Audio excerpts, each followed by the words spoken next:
Bagi yang ingin membuat kek, tetapi masih risau kek tidak menjadi. Dan ada pula, bagi sesetengah orang yang sudah pernah membuat kek, tetapi selalu ada sahaja masalah pada kek. Apatah lagi bagi yang tak pernah buat kek, sudah tentu tidak tahu tentang beberapa perkara yang perlu diambil perhatian. Jom simak tips yang saya akan kongsikan untuk anda di sini, supaya lepas ini anda akan menghasilkan kek yang sempurna seperti yang diharapkan. Pertama, memeriksa tarik luput bahan-bahan.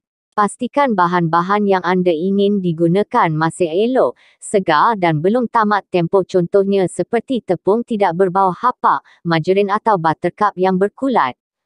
Jika anda baru membeli bahan-bahan, anda boleh mulakan segera dan anda boleh menyediakan buku nota bagi memudahkan anda menyukat supaya tidak lupa atau tertinggal bahan-bahan sewaktu mengadun. Kedua, menyejukkan kek terlebih dahulu. Setelah kek anda masak, keluarkan dari ketuhar, tunggu hingga kek sejuk barulah anda keluarkan dari loyang untuk dipotong. Ketiga, mengikut resepi dan sukatan yang betul. Setelah anda mendapat resepi, baca dan fahamkan dulu bahan yang ada dalam resepi serta peraturan-peraturannya. Pembuatan kek haruslah mengikut sukatan yang disediakan mengikut resepi dan langkahnya satu persatu, supaya mendapat kesan kek yang diinginkan. Kalau tidak faham, tanyalah pada yang arif. Sebelum mula membuat kek, sediakan cawan sukatan, penimbang, pemukul, telur dan mixer serta bahan-bahan lain yang diperlukan. Keempat, kek yang dikukus. Jika kek yang anda buat itu perlu dikukus, panaskan terlebih dahulu periuk kukusan. Pastikan anda menutup dengan kain tudung periuk kukusan anda atau tutupkan loyang dengan aluminium foil untuk mengelakkan air wap menitik ke atas kek. Kelima, cara memukul adunan. Gunakan kecepatan rendah ketika memukul telur agar bercampur dengan gula dan bahan yang lain. Kecepatan whisk ditambah mengikut tahap sehingga adunan menjadi kembang. Apabila mengaut balik tepung, gunakan satu arah sahaja dan jangan terlalu menggaul adunan tepung kerana ia akan menyebabkan kek yang agak mampat dan tidak gebu. Cukup sekadar tepung sebati dengan adunan mentega. Keenam, mencampurkan adunan. Masukkan bahan kering seperti tepung yang telah diayak seperti tepung, baking powder, baking soda dan garam hendaklah diayak terlebih dahulu sebelum dimasukkan ke dalam adunan.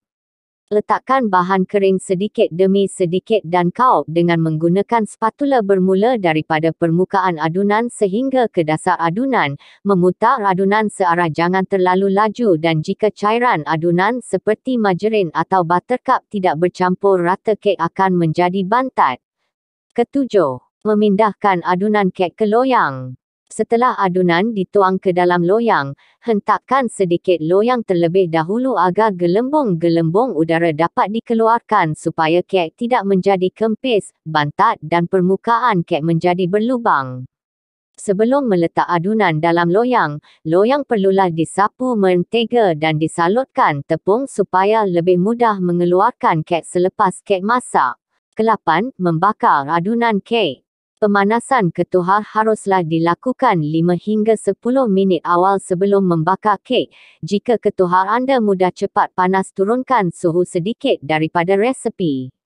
Contohnya dalam resepi 180 darjah Celsius, turunkan kepada suhu 160 atau 170 darjah Celsius. Ini bagi mengelakkan kek mereka kerana suhu ketuhar tinggi. Suhu yang digunakan haruslah sesuai dengan resepi. Suhu tidak boleh terlalu tinggi dan terlalu rendah. Jika terlalu tinggi, bahagian tepi dan atas kek akan masak terlebih dahulu, dan bahagian tengah kek menjadi mentah. Jika suhu ketuhar terlalu rendah, kek akan menjadi bantat. Ketika proses membakar kek, anda jangan membuka ketuhar sebelum kek naik dengan sempurna kerana adunan kek akan menjadi kempis jika terkena udara. Kesembilan, menghias kek. Untuk menghias pada permukaan kek, kek haruslah sejuk terlebih dahulu dan permukaan kek haruslah keras supaya krim atau ganache tidak meleleh. Apabila memotong kek kepada 2 atau 3 bahagian, gunakanlah pisau yang bergerigi supaya potongan kek anda menjadi kemas dan cantik. Ke-10. Mengetahui kek masak ke belum. Jika anda hendak menguji kek sudah masak atau belum, anda gunakan lidi atau sudu besi. Jika kek masih melekat pada lidi, maknanya kek belum masak sepenuhnya.